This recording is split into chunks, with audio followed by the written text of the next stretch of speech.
النهارده اقول لك على اهم 10 نصائح لازم تكون عارفها قبل ما تشتري اي موبايل. النصائح دي هتساعدك لو انت عايز تشتري موبايل في الفتره دي او كمان لو معاك موبايل في الفتره الحاليه، فتابع الفيديو.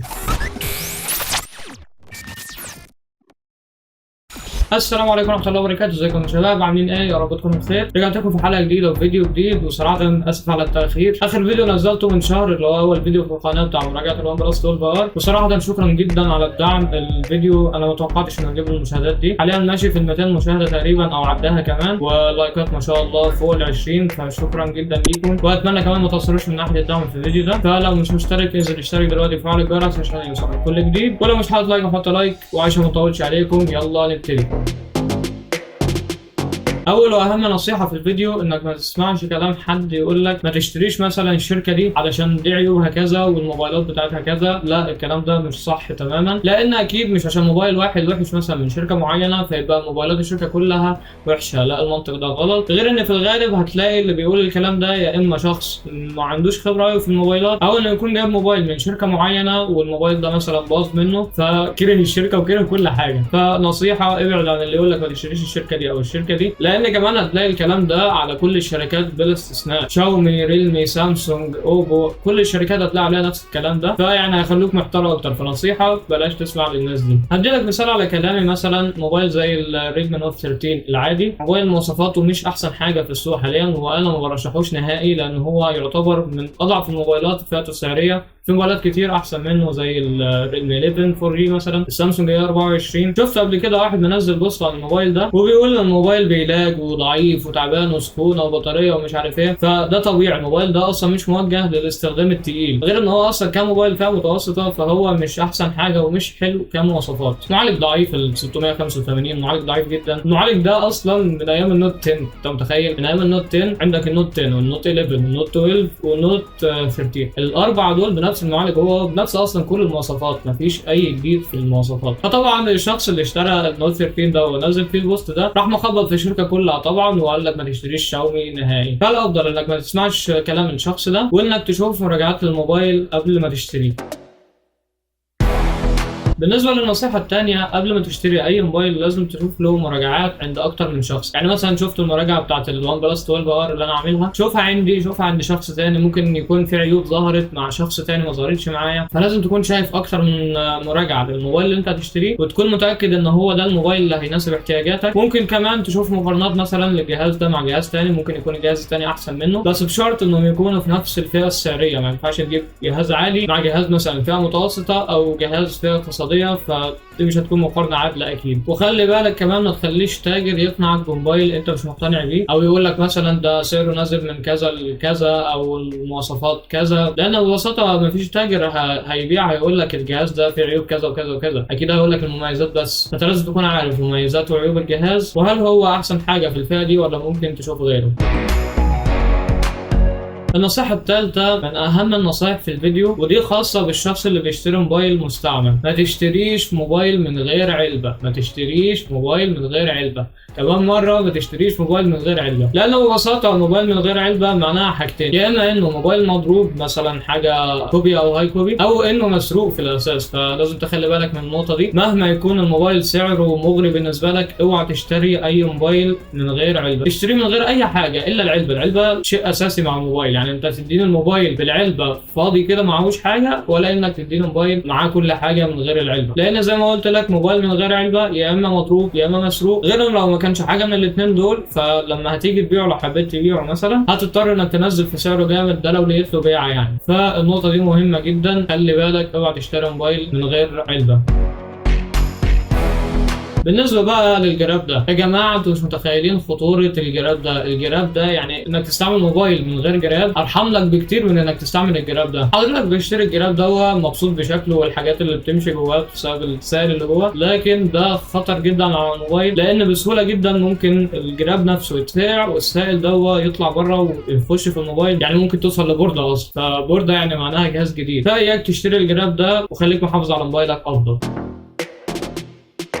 النصيحة رقم 5 وهي انك ما تخليش شركة تدفعك فلوس على مميزات تعتبر انها وهمية او حاجات مالهاش لازمة في الموبايل، زي مثلا ميزة الرام اللي بتقدر تزوده عن طريق السوفت وير. الميزة دي حاليا ولا ليها اي لازمة بالنسبة لي. انا شايف الميزة دي عبارة عن خدعة تسويقية لا اكثر ولا اقل. اللي مش فاهم فكرة الرام اللي هي بتزيد عن طريق السوفت وير، الموبايل مثلا اللي انت شاريه بيكون مثلا خلينا نقول 6 رام، فحبيت تزود توصله مثلا 12 رام، ففي الاعدادات بتلاقي خيار انك تزود الرام. لكل موبايل بيبقى فيه عدد رامات معينة تقدر تزوده، مثلا في موبايلات دعم لحد 4 رام، في موبايلات دعم لحد 8 رام، في اللي دعم لحد 12 رام. فكل اللي بيعمل السوفت وير ان هو بياخد من مساحه الجهاز الاساسيه، يعني مثلا عمل 4 جيجا رام هياخدهم من مساحه الجهاز الاساسيه وبيشغلهم كرامات. طيب هل الميزه دي ليها فايده حاليا؟ لا، الميزه دي عباره عن خدعه تسويقيه ملهاش اي فايده، غير انها اصلا ممكن تضر الموبايل لانها تسبب سخونه الموبايل واستهلاك اكتر في البطاريه، وممكن حتى في بعض الالعاب او بعض البرامج تلاحظ ان الاداء اقل بدل ما هي اصلا المفروض تزود الاداء، يعني ممكن تقلله. غير انك حاليا انت مش محتاج اكتر من 8 رام او 12 رام في الموبايل، لانه ببساطه يعني مفيش موبايل هيحتاج اكتر من العدد ده من الرامات. فانت لو بتشتري موبايل حاول تشتريه ب 6 او 8 او 12 رام، صدقني مش تحتاج اكتر من المساحه دي.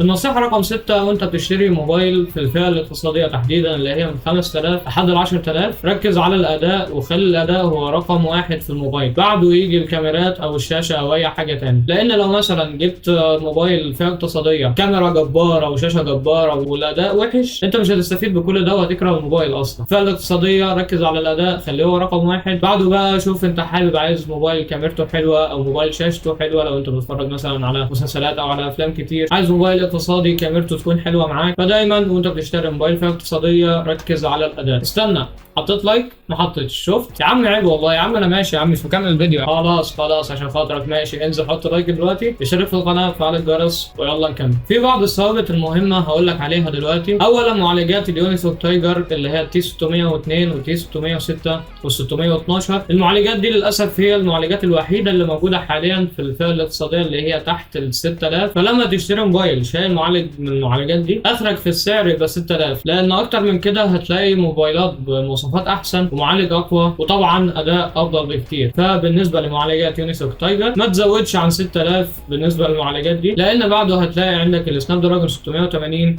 ال 695، عندك الجي 88 برضه ممتاز، ولو عليت في السعر شويه فعندك الجي 99 حاليا في فئه ال 9000 وال 10000، معالج ممتاز جدا. فعشان تكون واخد اداء قوي ما تجيبش موبايلات بالمعالجات دي فوق ال 6000 جنيه. بالنسبه لمعالج سناب دراجون 680 و 685 و 695 فاخرهم في السعر 8000 ونص بالكتير. انا شايف ان السعر ده مناسب جدا بالنسبه للمعالجات دي، لا هو عالي قوي ولا هو قليل قوي، لان لما هتطلع لفئه ال 8 ونص 9000 عندك معالج الجي 99، لو زودت اكتر عندك معالج الدايمن سيتي 1080، والمعالجين دول احسن معالجين حاليا في فئه ال 9000 لحد 12000. معالجات ميديا تك فئه الجي ما تنزلش عن الجي 80، لان ده اقل معالج حاليا ممكن يشغلك لعبه زي بابجي مثلا على 30 فريم. اقل من كده هتلاقي الموبايل اصلا بيهنج في التصفح العادي، مش هقول لك العاب. فاخرك عند الجي 80 ما تنزلش عن كده. وفئه الاي والبي من ميديا تك ابعد عنهم نهائي، المعالجات دي اصلا ما تصلحش انها تكون معالجات في الموبايلات يا راجل، ده معالجات الاله الحاسبه اقوى منهم. معالجات سناب دراجون حاليا ما تنزلش عن 680. واخر حاجه بالنسبه للثوابت، ما تشتريش موبايل بصوت مونو فوق ال 15000. يا عم فلوسك حرام تدفعها في موبايل بسماعه مونو في السعر ده، والله حرام. الصوت الاستيريو بيفرق جدا في تجربه الاستخدام، خصوصا لو انت شخص جيمر فهيفرق معاك كتير.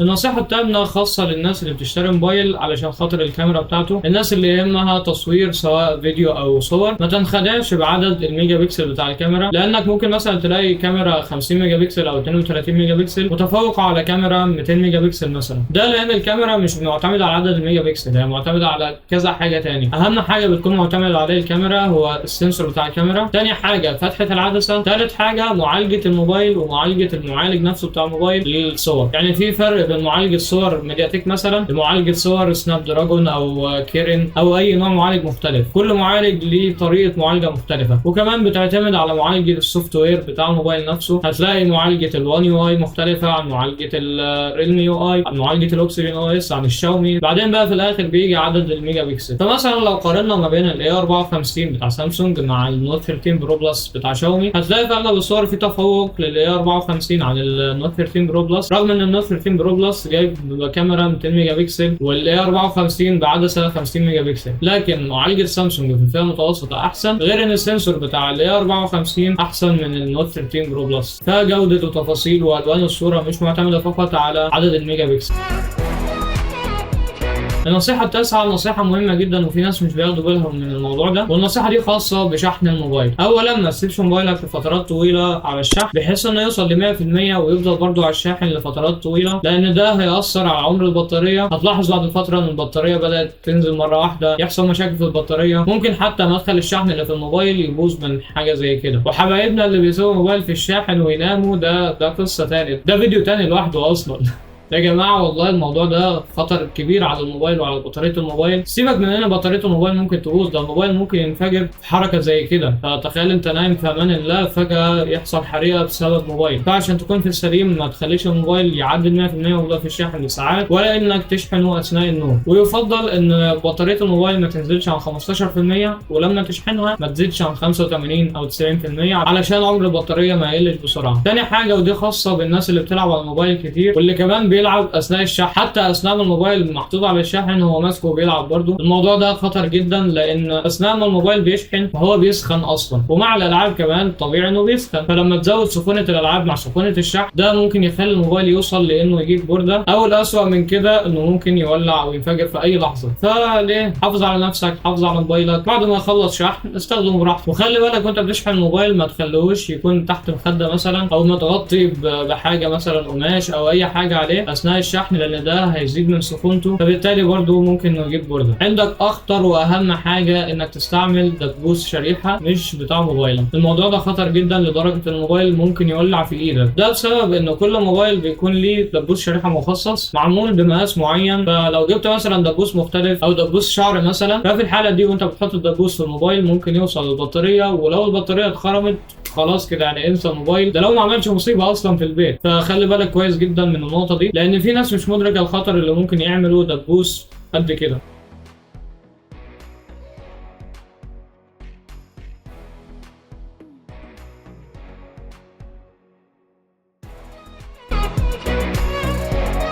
النصيحة رقم 10 والأخيرة، حاليا لو هتشتري موبايل جديد فئة من 9000 لحد 12000، لو قدامك موبايل مستعمل بحالة كويسة ومواصفاته كانت أقوى من الجديد، فأحسن لك طبعا إنك تشتري الموبايل المستعمل، لأن في الفئة دي من 9000 لحد 17000 ما عندكش غير 3 معالجات اللي هما الجي 99 والدايمن سيتي 1080 والدايمن سيتي 7050، والثلاثة تقريبا أدائهم زي بعض مفيش فرق كبير في الأداء. فيفضل لو قدامك موبايل مستعمل بمواصفات أقوى اشتريه على طول، لكن خلي بالك من حتة التحديثات. فما تشتريش موبايل يكون قديم جدا من 3-4 سنين مثلا، لان هتعدي سنه وهتبص تلاقيه وقف تحديثات، وبرضه هتحتاج تغيره بعد فتره قليله. اوعى تشتري موبايل من غير علبه. واستنى مني فيديو ترشيحات هنزله قريب باذن الله، هيفيدك كتير جدا لو محتار في موبايل معين ان شاء الله. وبكده انا هكون خلصت النصايح، بس قبل ما تمشي في نقطتين حابب اوضحهم. اول حاجه، انا مش هراجع موبايلات من اي شركه ضمن المقاطعه، لان ببساطه انا ما يشرفنيش ولا من ديني ان ادعم منتج بيقتل اخواتي. فبالنسبه لكل الشركات الامريكيه انا مش هراجع منها اي موبايلات نهائي في القناه، زي ابل، جوجل بيكسل، موتورولا، الكاتل، واي شركه امريكيه او اي شركه ضمن المقاطعه انا مش هدخلها القناه نهائي. وبعتذر للاخ زياده عشان كان طلب مني ان اعمل مراجعه عن الجوجل بيكسل 7A، لكن هقول لك كلمتين كده على السريع بخصوص موبايلات جوجل عموما. في معلومه يمكن اغلب الناس مش عارفاها عن موبايلات جوجل، انه ممكن في اي لحظه تبص تلاقي سلسله البيكسل وقفت. هما كده، هي شركه جوجل كده، ممكن فجاه توقف سلسله البيكسل، غير انهم في الغالب بيدوا وعود ما بينفذوهاش. يعني مثلا لو في مشكله في السوفت وير او حاجه، المفروض ان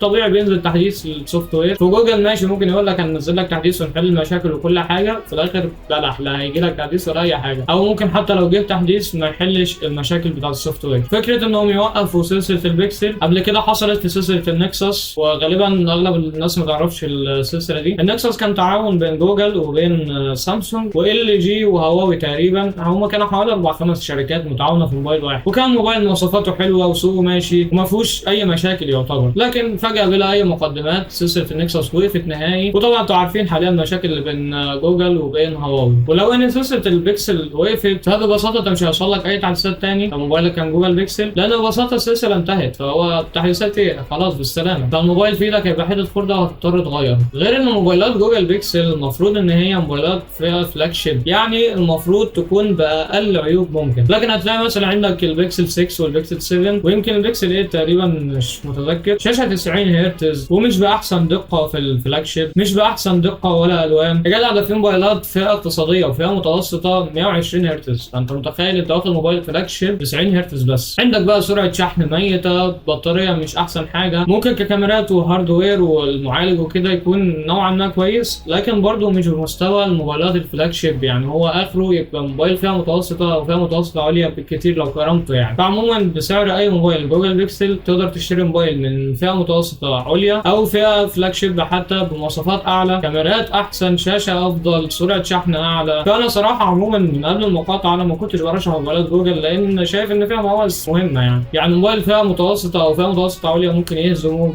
بكل سهوله. كمان في حاجه لاحظتها في الشركات الامريكيه زي ابل وجوجل وموتورولا وكده، لاحظت انهم دايما بيدوك اقل قيمه مقابل اسعارهم، مش زي مثلا شركه زي سامسونج او الشركات الصينيه. هتلاقي شركات صينيه كتير بتدي قيمه مقابل سعر بفرق جامد يعني. غير عندك بقى ابل بالاي او اس المعاق بتاعها، الموبايلات بتاعتها بتسخن جامد في الصيف والسخونه على طول بتاثر على الاداء. بالنسبه للبطاريه فمعروف بطاريات ابل ما عندهاش بطاريه اصلا يعني انا من رايي يشيلوا البطاريه وتشتغل بالشاحن بقى. المهم مش عايز اقول كلام كتير عشان ما اطولش الفيديو وعشان اليوتيوب ما يحذفليش الفيديو كمان. هسيب لك كل الشركات البديله تحت في الوصف، وبكده انا هكون خلصت. قبل ما تمشي ما تنساش تحط لايك وتشترك في القناه وتفعل الجرس عشان يوصلك كل جديد، ولو عندك اي سؤال اكتبه لي تحت في التعليقات. فبس كده نشوفكم ان شاء الله على خير في حلقات جديده وفيديوهات جديده، ومع السلامه.